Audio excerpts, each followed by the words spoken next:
¿Puede identificarse, por favor? Yo soy Gabriel Pozo Felguera, soy licenciado en periodismo y diplomado en televisión, he trabajado en varios medios de comunicación, el más importante de ellos es Ideal de Granada, y llevo ya un tiempo que me jubilé, bueno, mucho tiempo antes. A mí me ha gustado mucho lo que es la investigación, la historia, estoy profundizando mucho en temas de biografías, históricos, etnográficos, de lo que es Granada, la provincia de Granada y en general, bueno, pues la parte oriental de Andalucía, ¿no? Buenos días. Es un gusto haber contactado con usted.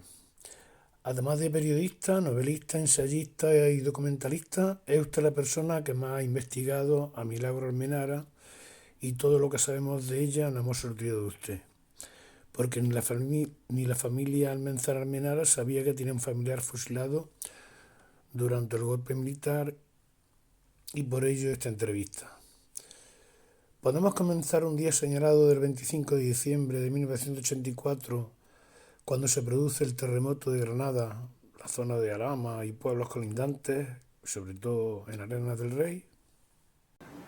Sí, voy a empezar comentando, si te parece bien, cómo yo llegué a Milagro Almenara. Milagro Almenara es una persona que no figura prácticamente, bueno, sí figura en la relación de desaparecidos, porque fue juzgada ya post-mortem, después de muerta, y se le exigieron responsabilidades políticas, pues como a todos los que aprendieron se incautaron del gobierno después de golpistas, se incautó de sus bienes y demás, pero era una desaparecida, ni siquiera para la familia la tenían un poco, digamos, presente, porque realmente la familia eran primas segundas, primas terceras, no había una relación de parentesco, digamos, de hermanos, sobrinos, descendientes, ¿no?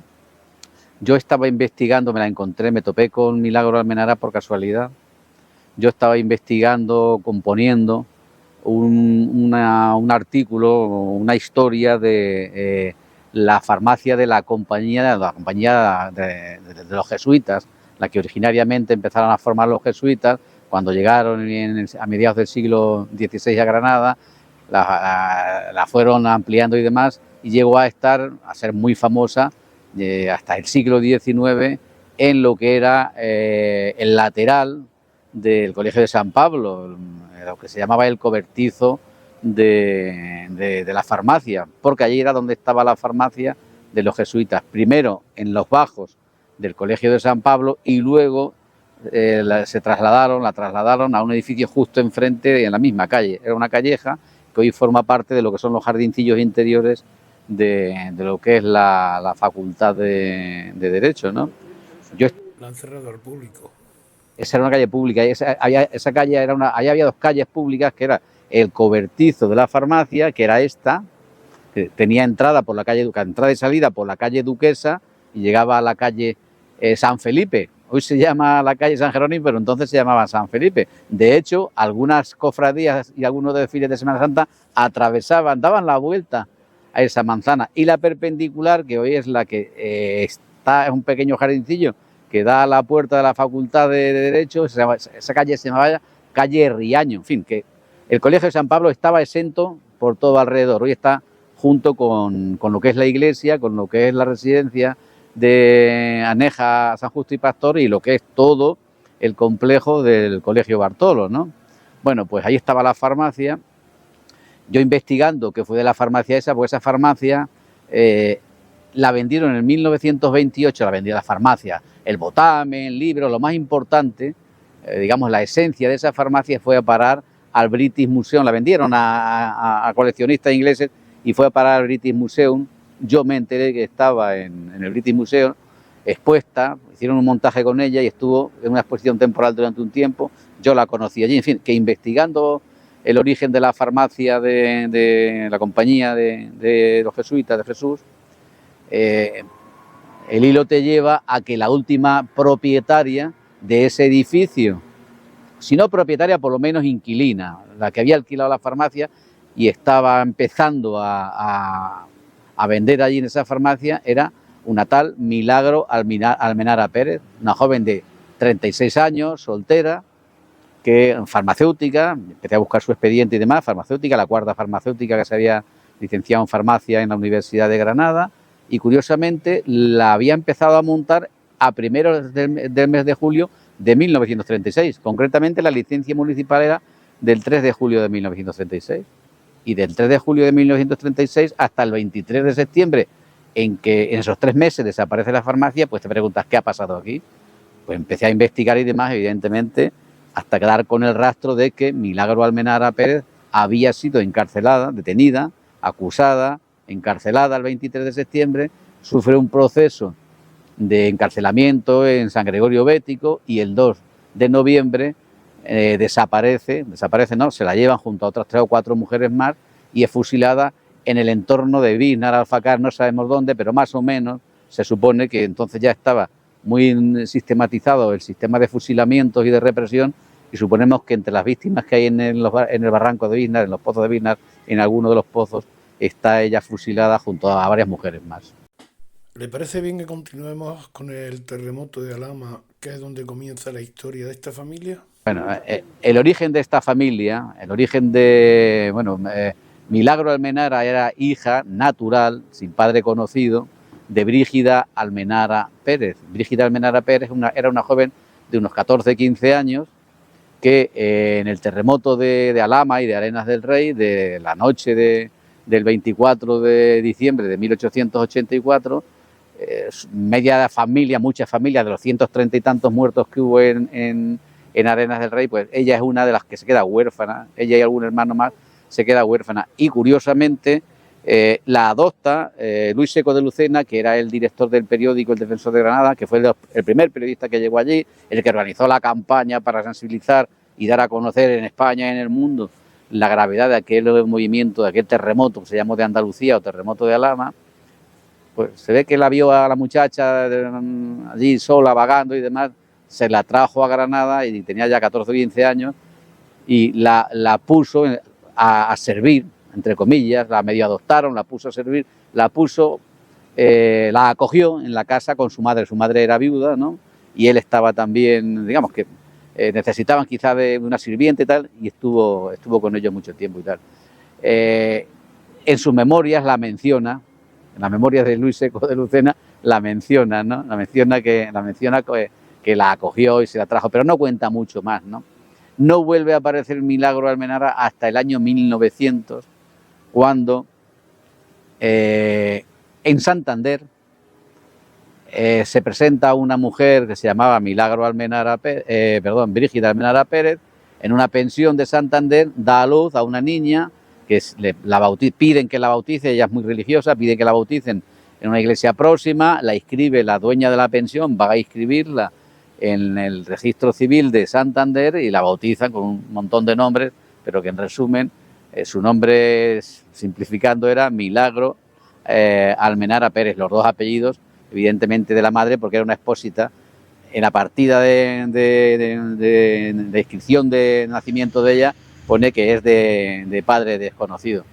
Poco después ya aparecen las dos viviendo, se supone que sirviendo, se supone que acogidas, se supone que de sirviendo, en la calle Misericordia de Granada, número 11, eso está en lo que era entonces la parroquia, y sigue siendo la parroquia de San Justo y Pastor, muy próximo a donde estaba lo que era el instituto de secundaria, en la calle San Jerónimo de Granada. ¿Y dónde vivía? ¿De quién era esa casa de la calle Misericordia número 11? Pues era la casa donde vivía un recién divorciado que se llamaba Salvador de la Cámara Arribillaga. Era un hombre potente, rico, de familia rica, emparentado con grandes familias de ricos de Granada y también con posesiones en Almería. Él había estado en Almería de profesor de instituto y al final terminó viniendo de profesor a Granada y allí había sido nombrado director. Ahí es donde empezamos ya a conjeturar si realmente ella empezó a trabajar antes o después de dar a luz, ser madre con 38 años o no, eso no lo sabemos, pero lo cierto es que ya desde 1900 en que nace la niña hasta 1917 en que muere Salvador de la Cámara Arribillaga, vive con él, vive protegido, la familia vive protegida allí, y es Salvador de la Cámara el que a una niña expósita, huérfana, sin padre conocido, se encarga de su educación, la lleva al instituto de la que él era profesor, allí hace el bachiller, es una niña muy espabilada, porque se nota claramente, y la lleva a la universidad entre 1916 y 1921, Brígida Almenara, rodeada siempre de hombres, la única mujer que hay en la clase, que tenían que además sentarla aparte al lado del profesor, en fin, las parafernalias estas que había entonces en un mundo eminentemente de hombres o enfocado a la educación de hombres, ¿no? Ella consigue sacar la carrera de farmacia con el número 1, un expediente de 30 asignaturas que había en la carrera, no me acuerdo si eran 30, de un montón de asignaturas, lo saca prácticamente todo sobresaliente, matrículas de honor, y se le dice, la única mujer que había en la clase entonces, y solamente en los 20 años anteriores de la Facultad de Farmacia se habían licenciado 3 farmacéuticas en esa que ninguna de ellas había ejercido, ¿no?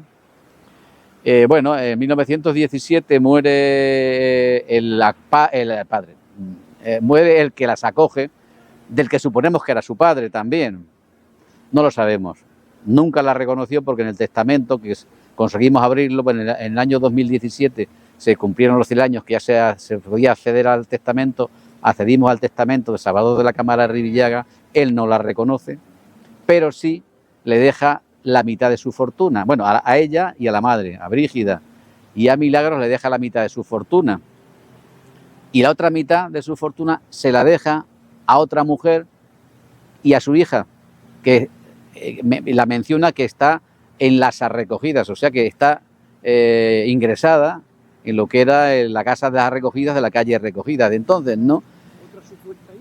Eso nos lleva a pensar, eso nos lleva, ya hablando con la parte de, digamos, con los descendientes de la rama de Salvador de la Cámara, que están casi todos en Almería y Málaga, eso, eran varios hijos y varios descendientes.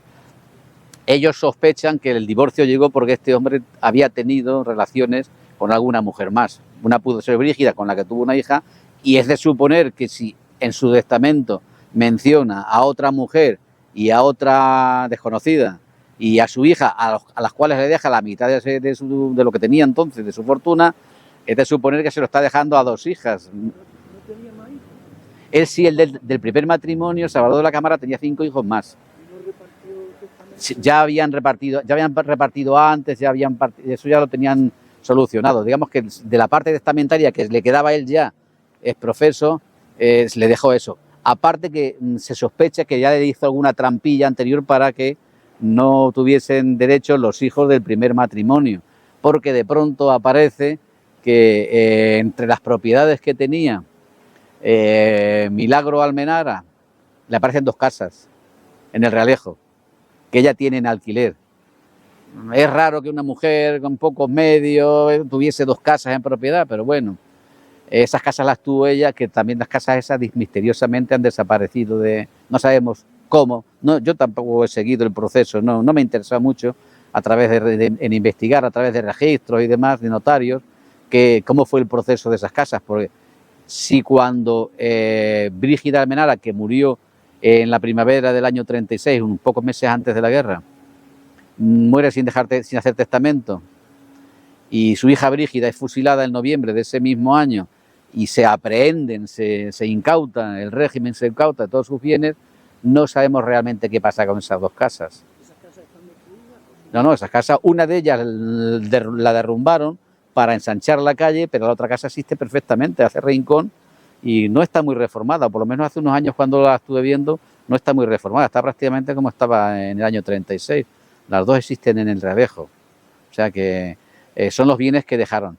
La familia, cuando yo escribí el artículo, yo no sabía que tenía familia, porque claro, empecé a buscar y no encontré a nadie, fue la familia, los Almenara, los que empezaron a ponerse en contacto conmigo, en concreto Paqui Almenzar Almenara, la que se puso en contacto, y mira, no sabíamos apenas, teníamos referencias y tal, pero que no sabíamos mucho y tal. Bueno, y ya estuvieron también todas las hermanas, primas, la familia, estuvo colaborando para intentar recomponer un poco la historia de lo que era Milagro, que fue una persona que luego ya poco a poco, cuando ya empezamos a indagar sobre ella, pues fue una mujer muy adelantada a su tiempo en temas de feminismo, de cultura y demás. Una mujer, primero, que tuvo que luchar contra el vacío que se hacía entonces a la mujer, que las poquitas que conseguían llegar a la universidad llegaban casi para, entre comillas, no para ejercer la profesión, sino para casi para buscar una buena posición, para buscar novio, en cierto modo, ¿no? Si no hubiera sido por Salvador de la Cámara, no hubiera llegado a Claro, donde llegó. si no fuera porque era un hombre muy avanzado. Salvador de la Cámara era un hombre muy avanzado. Él fue inventor, fue un hombre muy, aunque muy religioso y eso, pero bueno. Total, que fue una mujer que lo pasó mal en su juventud y eso, pero ella se alineó muy pronto, no se le conoce ninguna relación con hombres, no se casó. Sí, estuvo muy relacionada con movimientos estudiantiles, con el movimiento de la JUF, que eran las juventudes universitarias femeninas, porque entonces no se utilizaba la palabra feminista, tal, ¿no?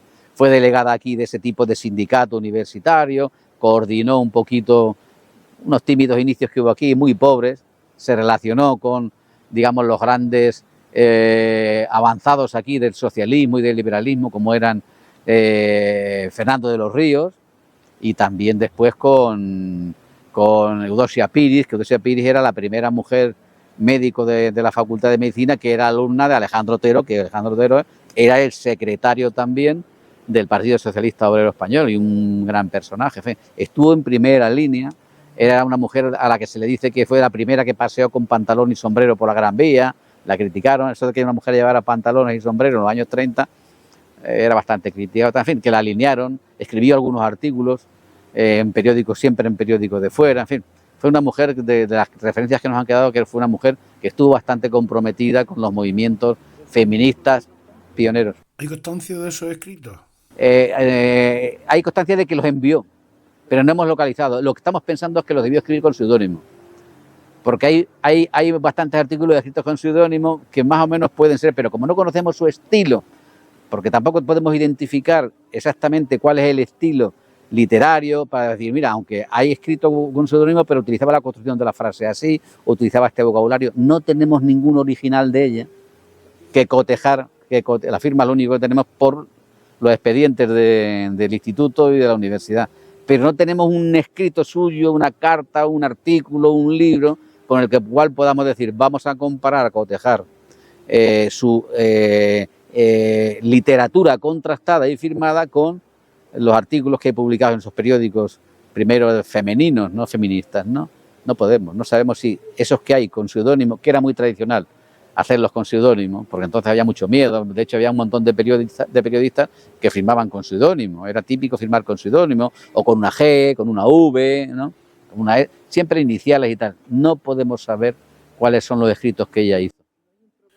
¿Hizo un trabajo de fin de carrera sobre rubiáceas y valeriáceas? Ese fue el trabajo que hizo para... Eso es una tesina, está conservado, ¿eh? Se conserva en el expediente universitario. Sí, es un trabajo, es un simple trabajo de 8 o 10, no me acuerdo los folios que tiene 8 o 10 folios, es un trabajo, una especie de trabajo a fin de curso, ¿eh? No es como ahora es una tesis doctoral de 500 páginas y tal, entonces eran trabajos de 8 o 10 folios, eran trabajos mucho más sencillos, ¿no? Le voy a enseñar una foto en la que aparecen varias mujeres en primera fila en un 1 de mayo. No es ella, no hemos barajado. No, ahí no, hemos intentado, le hemos enseñado por todos sitios y tal. Al final ahí no está la Zapatera. La única conclusión a la que llegamos es a que eran trabajadoras de Telefónica. Eran empleadas de Telefónica, que las pusieron en la primera fila de la manifestación. Pero no podemos identificar quién era de ellas. Paqui dijo alguna vez, yo creo que puede ser la segunda por la cara, otra prima, otra hermana, puede ser... No podemos asegurar ni que estar en la manifestación estaría, porque hubo 50.000 personas, pero que fuera una de las mujeres que aparecen en primera fila. Hay de los poquitos que hemos podido identificar, porque hay muchas fotografías suyas, son Virgilio Castilla, que iba ahí, Alejandro Otero iba en esa manifestación, algunos políticos que sí, porque tenemos bastantes fotografías de ellos, pero Milagro Almenara y la Fregenala, y estos no podemos saber que son ellos. ¿Se sabe la relación de alumnos de la promoción 1916-1921? Porque debe existir una orla. Hay muchas orlas, eso lo han estado buscando las historiadoras de la facultad, y faltan 3 o 4 orlas, y coincide que una de las orlas es la suya, la del año 21-22. Es que si se consigue la relación de alumnos, posiblemente alguno de sus familiares tendrá la obra. Lo han investigado también desde la propia facultad y no han conseguido. Y es que tan mal tiene que estar el archivo como para no saber qué curso, la relación del curso 16-21, pues no saben quiénes son los que se licenciaron en... Porque aquí sería facilísimo, sabiendo que hubo 20 y tantos alumnos, sabiendo que son todos hombres menos uno que es mujer, es cuestión de tocar. Han investigado y no han conseguido dar. Es muy probable que no existiese esa orla. El caso es que en la Facultad de Farmacia hay orlas anteriores y hay muchas orlas posteriores. Y hay 2 o 3 años ahí que no está. Sí, porque las obras no se hacían al final de la graduación. No, se podía hacer. Se podía hacer antes o 3 años después, se iban incorporando, pero por lo que sea, se buscó en Torres Molina, estamos justo grabando enfrente del Cine Madrigal, y en el archivo de Torres Molina se estuvo buscando y no hay orla, no aparece orla. Se buscaron, yo no busqué, buscaron las historiadoras que han hecho la historia de la Facultad de Farmacia y han llegado a la conclusión de que de existir, de haberse hecho alguna orla. ¿Se conoce algo de cómo fue su detención? No, solo se sabe que fueron y la acusaron. Tiene periódicos de izquierdas, tiene... Pero al mismo tiempo también cuando hicieron, en el año 42, cuando hicieron la subasta, la liquidación de todos los bienes que tenía una máquina registradora, tenía libros, tenía botamen, todo lo que tenía allí, destacan en el informe que hacen los me parece que fueron farmacéuticos, a los que encomendaron la misión de hacer el acta de subasta y demás, destacan que contrastaba si era tan de izquierdas, antirreligiosa y tal. Luego tenía un montón de imágenes en la farmacia, vamos, en lo que es la trastienda de la farmacia, ¿no? Con lo cual, y eso figura en su expediente de responsabilidades políticas, figura eso, que había muchas imágenes, como de una mujer creyente, de ser una mujer creyente y de ser una mujer religiosa. Hubo expropiación de bienes en el año 1947. ¿Se sabe la totalidad de bienes que poseía? No, dice que salen a subasta, pero no se dice. Yo me imagino que lo principal eran las 2 casas de la madre, las 2 casas que sí sabemos las cuales eran. No tengo las direcciones aquí, pero uno me parece que era... Bueno, una está justo en el campo del Príncipe y la otra está un poco por detrás, una cuesta que hay que baja, es que no me acuerdo cómo se llaman las calles ahora mismo, pero sí, sabemos cuáles son perfectamente, ¿no? Eso se puede ir al registro y mirar. En uno de los documentos escriben, se cumplió lo ordenado. Pues eso lo pone a lápiz en el expediente, en la carpeta suya en el expediente, pone como que se ha ejecutado, se ha cumplido lo ordenado y tal, como que se ha ejecutado, como que se da por cerrado el caso de esta mujer, ¿no? Pero que no hay un proceso detallado de sale a subasta, solamente hay un inventario de lo que había en la farmacia. Tantos botes de esto, tanto de esto, una máquina, un no sé qué, un cuadro, las ropas, todo eso sí se detalla.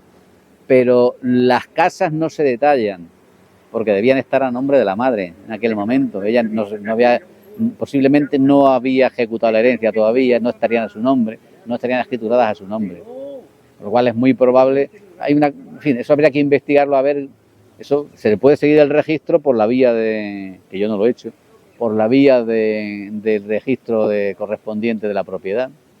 Ver cómo es el proceso, empezar a mirando hacia atrás, se le pide al registrador de la propiedad que tenga un certificado de toda la historia registral de esas dos fincas. Por último, hablemos sobre el proyecto de libro sobre Milagro. ¿Se ha puesto en contacto con la señora de Almería? No, yo nunca he tenido ningún proyecto de hacer un libro sobre Milagros. Tanto cuando era rectora Pilar Aranda y su vicerrectora de extensión universitaria y Paqui y todo el mundo, oye, a ver si hacemos una biografía de Milagros y tal. Yo dije, no, yo si alguna vez haré una biografía de estas mujeres, de Milagros, de Eudoxia Piris, de la Fregenala, de mujeres, digamos, que han pasado por la historia de una manera un poco injusta, ¿no? Entonces yo haría una biografía que tengo hechos, trozos publicados de varias, pero que se trataría de completar, agrupar. Ahora que esta que te refieres, la de la prima esta, la hermanastra, como dice ella, de Almería, está siempre diciendo, yo pago el libro, yo no tengo material suficiente para hacer un libro sobre Milagro Almenara, ¿no? Para hacer un libro de varias mujeres más de su época, Dosia Piris, como te decía, ¿no? Pues y meter una relación de 6, 7, 8, pues sí, pero para hacer una biografía sería un opúsculo de 20 páginas, no sería un libraco, ¿no? No, tú piensas que yo investigo un tema puntual, pero yo no soy monotemático, yo no soy especialista, yo no soy universitario especialista en un tema y doy toda mi vida vueltas sobre ese tema. Yo lo mismo me dedico unos meses a investigar esta biografía y tal, pero luego al mes siguiente investigo un tema de guerra civil, otra poco tiempo de maquia, poco tiempo. Por ejemplo, yo pienso que yo soy divulgador, no pertenezco al colectivo universitario que se dedica a investigar una materia muy concreta y yo soy como divulgador picoteo mucho. Lo que hago es, digamos, basarme en muchas investigaciones que han hecho otros, que yo las completo, las enfoco de otra manera, pero mi misión es divulgarlas, lo que no hace, lo que yo achaco, a mí me achacan de que yo puedo ser un poco superficial porque no profundizo demasiado en algunos temas, pues sí, pero es que yo también acuso a otros de que lo que investigan no lo divulgan.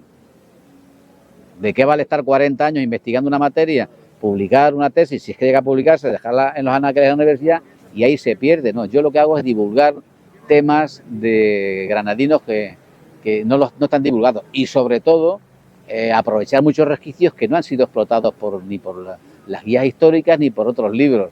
Hay mucha gente que me dice, oye, ¿cómo puede ser si esto ya está muy escrito y tal y tú has conseguido darle la vuelta al tema? Bueno, pues porque he buscado el resquicio o lo he visto con otros, lo he mirado con otros ojos o lo he visto de otra manera, ¿no? Bueno, o ver las cosas de otra manera, enfocarlas desde otro punto de vista, ¿no? Que hay mucha gente que cuando hace un estudio, una tesis doctoral, solo busca digamos, en hacer méritos para su currículum y para que encaje, solo se fijan que hay que poner muchas citas bibliográficas y tal. Pongo las referencias, yo las tengo todas las referencias, las pongo, pero al lector normal y corriente le importa un pimiento, lo que le importa es que sea interesante, que esté bien, que sea verdad, evidentemente, todo lo que escribe, que esté bien argumentado y eso. Y si alguien me pide algún dato, yo se lo amplío, se lo doy a través de las fichas que tengo, pero en las revistas o en internet yo no soy... Hay gente, yo he leído libros, he leído tesis doctorales que son una mera relación de bibliografía, de citas bibliográficas. Ha hecho un trabajo acojonante de citas bibliográficas, pero no dice nada. Yo, por desgracia, me topo muy a menudo con ese tipo de contenido. Yo no voy por ahí. Yo voy por un contenido más de divulgativo, de dar a conocer de una manera interesante. Hay gente que dice que me paso en profundidad y hay otros que dicen que me quedo corto en función de... Pero que en fin, que lo que se trata es de aprovechar los registros no aprovechados. Ahora va a publicar posiblemente la Diputación, quizá lo hagamos de manera digital, casi todos los artículos que he publicado en los 8 o 10 últimos años, porque dicen que es que conviene reescribir muchas veces la historia de Granada. Te pongo el ejemplo. Los toros de Granada, inscritas toros, de las plazas de toros de Granada, yo no soy especialista en toros, ni mucho menos. De las plazas de la historia de los toros y de las plazas de Granada hay ya varios libros escritos. Bueno, pues yo he sacado documentación, he buscado documentación, o me la he encontrado alguna vez, por casualidad, buscando otras cosas, sobre plazas y sobre actividades taurinas que no estaban contempladas en ningún libro. Y eso viene a complementar. Yo no vengo a reescribir ni a tirar por tierra, sino a completar cosas que han escrito otros antes. Y a mí me gustaría que a raíz, el caso este mismo de Milagro Almenara, me gustaría que yo que he abierto un camino casi por casualidad, que haya alguien que diga, pues bueno, voy a seguir indagando sobre el tema y voy a ir completando. Pues claro, eso es lo que se tiene que hacer. Es lo que yo hago en cierto modo muchas veces con muchos temas. Tocar palillos que otros no han tocado, pero nada más que eso. Porque a lo mejor por la fuente o porque me las han abierto. Hay gente, yo tengo mucha relación con grandes familias que todavía guardan secretos, guardan papeles y tal, y por suerte algunos de ellos se están abriendo y eso. El tener acceso a nuevas informaciones, a nuevas fuentes, sobre todo referidas al siglo XX, pues hace que se completen y se mejoren algunas informaciones o algunos temas no eran tan conocidos. Le quiero dar las gracias en mi nombre en particular y en el nombre de la familia Almanzar Almenara por el gran trabajo que ha realizado y sacar a la luz de la oscuridad el nombre de Milagro Almenara. Gracias a ti, Antonio.